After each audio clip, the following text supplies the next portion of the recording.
Welcome back to this series introducing Herman Dooyeweerd's roots of Western culture. In this video, we're going to start exploring some issues connected with history and historicism. Dooyeweerd begins to discuss some of this at the end of chapter 2 on sphere sovereignty. We're going to focus a bit more at the beginning of chapter 3. Dooyeweerd's thought did not just fall out of the sky, it was a development of many ideas from within a Christian tradition of social thought that had been developing over the previous 100 years. It was Abraham Kuyper that had turned the anti-revolutionary movement of Van Prinsterer into the first modern political party in the Netherlands, and it would have been the supporters of the anti-revolutionary party who would have been the main readers of Dooyeweerd's newspaper articles. So at the end of chapter 2, Dooyeweerd is giving a critical account of his own tradition. Sometimes it's called Christian historical, and sometimes it's called anti-revolutionary.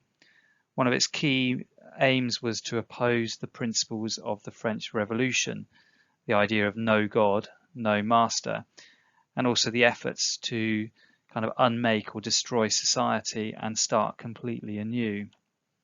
So the idea of being Christian historical means to respect what's gone before, but also to respect historical development as it goes forward. Also, the idea of being anti-revolutionary, as well as contrasting with being revolutionary in the sense of the French Revolution, also contrasts with being counter-revolutionary, the idea that you could turn the clock back and go to a time before the revolution. So anti-revolutionary is not just against the revolution, but also against going back before the revolution. And Dooyeweerd's main criticism is that Staal and Van Prinsterer, their respect for a diversity of social institutions was based on a respect for history and tradition. And it's only with Abraham Kuyper that the diverse social institutions came to be grounded in creational principles. Now, Kuyper never developed this systematically. That was the task of Dooyeweerd to develop this in a more systematic way. And this recounting that Dooyeweerd gives us of the anti-revolutionary tradition and its links to a way of thinking about history linked for Dooyeweerd to the challenge of historicism and made that challenge more important.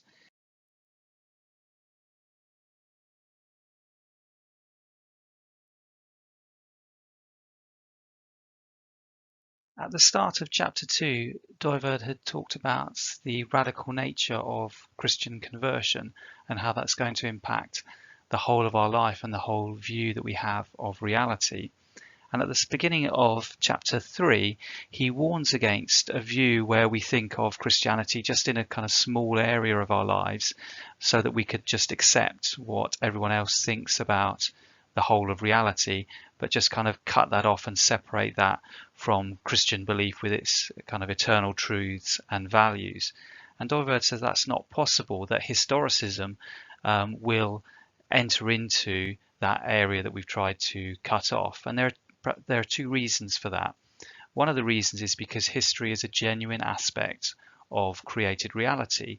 And as we've seen, an aspect of created reality will cut across everything. Everything has an historical element to it, or a historical aspect to it. But the second thing is that historicism is a religious view of history. It tries to explain the whole, the totality of reality. And because of the religious impulse of historicism, it cannot stop until it's explained everything. And so at the beginning of chapter 3, Dooyeweerd talks quite evocatively and quite dramatically of how historicism will challenge our view of, say, the Bible and say that, look, the Bible is a historical document. It's been developed, it's been edited, it's been created through history. How can you separate that off as an eternal value? Historicism will say, how can you talk of Christianity as some eternal values when what Christians believed 500 years ago or 1,000 years ago is going to be historically different from what we believe today? So we can't separate this off.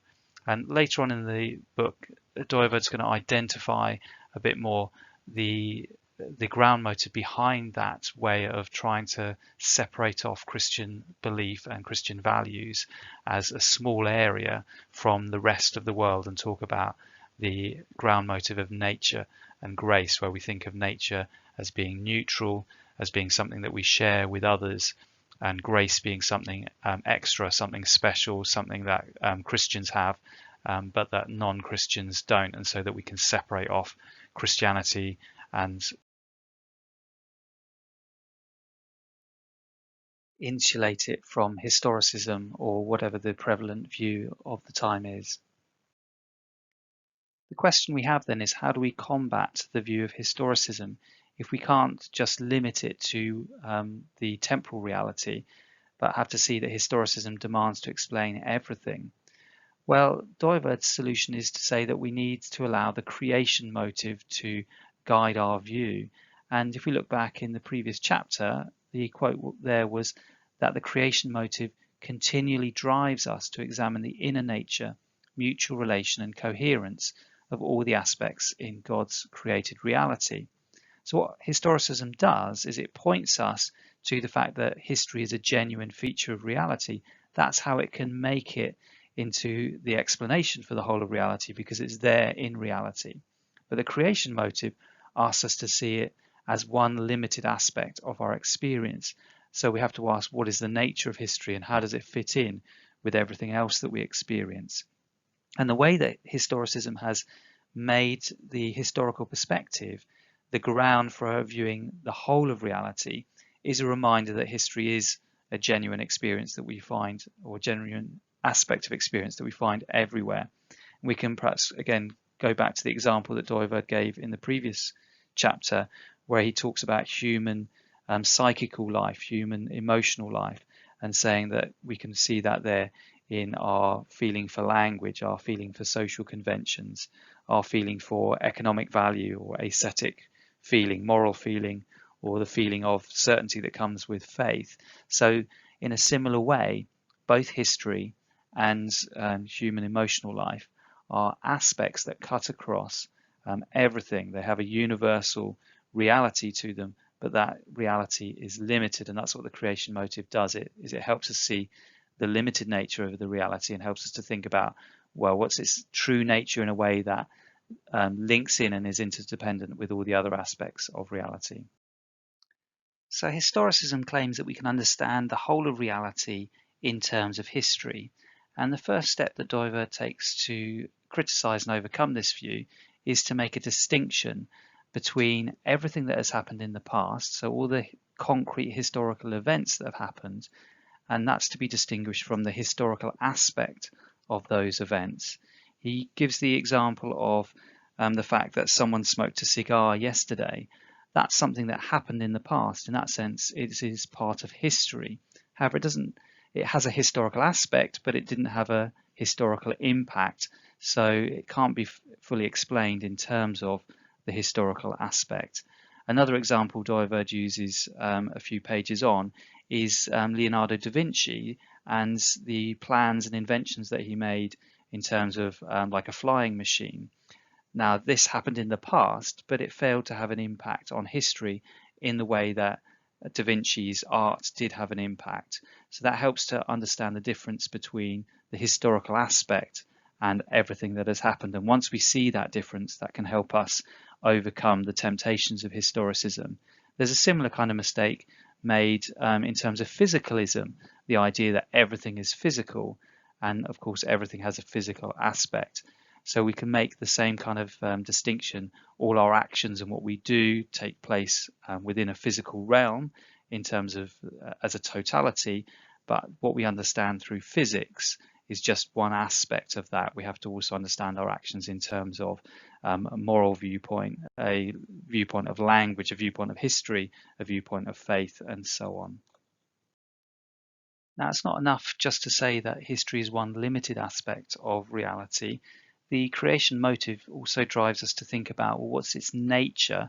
And once we understand its limited nature, also thinking about how it relates and interrelates to all the other aspects of reality. And this is something that takes investigation. It's something that's not given to us, say it's not written down in the Bible. And so Dooyeweerd gives us his own fallible thought about what we understand by the historical aspect. And he describes it as the cultural mode of an activity which consists in control over material by formation according to a free design. So that's his definition from having thought about history and the cultural mode of existence. So Dooyeweerd's begun to show us the difference that the Christian ground motive will make in the way we think about culture and history. We can now then look back at the difference that the other ground motives make in understanding culture and history. So in the Greek ground motive of form and matter, the cultural aspect is cut off from the eternal flow of life and death. It's cut off from the organic aspect and made into something that is eternal and immutable, a world of forms. We can see that, the city, the Parthenon, the temple there are cultural forms that outlast our brief lives. And so for the Greeks, culture becomes something fixed and eternal, to do with harmony and balance, as opposed to the eternal flowing and dynamic changefulness of matter. In the ground motive of modern humanism, the opposition is very different from the Greek ground motive. It's an opposition between human freedom, which is creative and beyond all laws, and that's where you get much change. So in culture, you'll see something more dynamic and changeful, whereas nature is considered to be deterministic, perhaps even eternal to some extent, and controlled by scientific laws, so that historicism can have a much more dynamic, or history can be understood in a much more dynamic and changing way.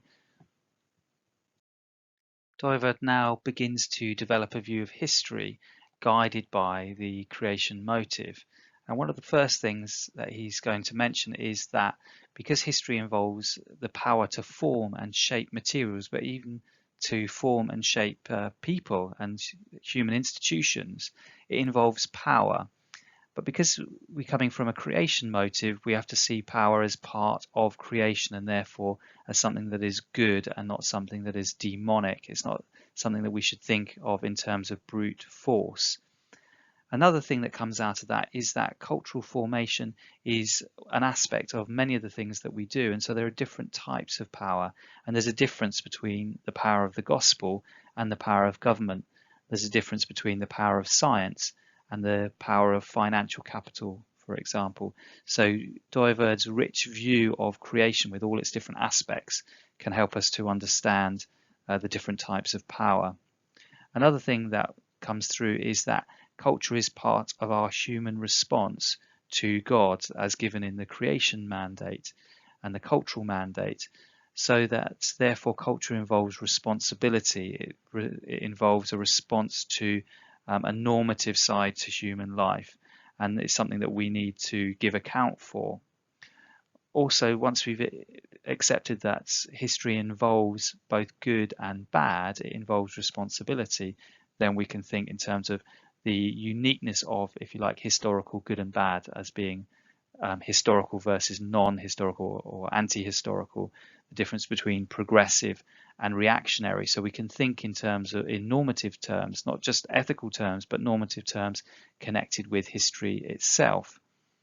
Because it involves human formation and human responsibility, history is about taking God's law of love, God's law of service, and putting that into practice. And that will look differently in different cultural situations. So it doesn't run like a natural law. As he says at the beginning, it's not brute force. It doesn't follow through like gravity. It involves human formation, which can go wrong and can bring evil as well as good. And finally, there's the role of tradition, that we don't start from scratch. We are not creators in the way that God is creator. There's always a hidden and embedded tradition that we're aware of to some extent, that we can be critical of, that we might try and change its direction and reform it in certain ways, but we can never ignore tradition. It's not something that we can just overthrow and start again from scratch.